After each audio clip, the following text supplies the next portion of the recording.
Abu Bakar As-Siddiq radhiyallahu anhu. Dia seorang laki-laki berkedudukan agung, berderajat tinggi, beribadah kepada Allah dengan meneladani Rasulullah Shallallahu Alaihi Wasallam, berjihad di jalan Allah dan memberikan seluruh hartanya di jalan Allah Subhanahu Wa Taala.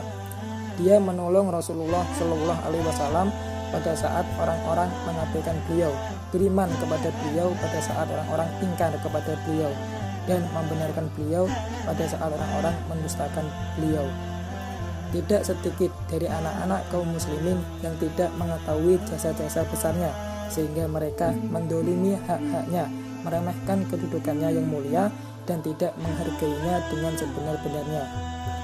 Yang berpura-pura tidak mengetahui bukan hanya orang-orang awam semata, bahkan orang-orang khusus dari kalangan para khatib, para pemberi nasihat, para dai, juga para penulis.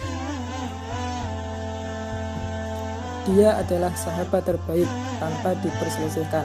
Matahari tidak terbit dan tidak terbenam setelah para nabi dan para rasul atas seorang laki-laki yang lebih baik daripadanya.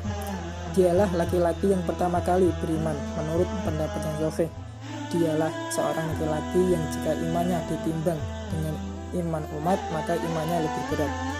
Dialah orang yang bersih hati, pemalu, tegas, namun pengasih. Seorang saudagar mulia, pemilik fitrah lurus dan bersih dari noda-noda jahiliyah dan kegelapan. Dia mirip dengan Rasulullah Shallallahu Alaihi Wasallam. Sebuah kemuliaan besar bisa menyerupai beliau. Seorang laki-laki bukan layaknya laki-laki, mempunyai sejarah hidup bukan layaknya sejarah hidup. Diajak masuk Islam, dia pun menjawab tanpa keraguan, tanpa maju mundur dan tanpa bimbang.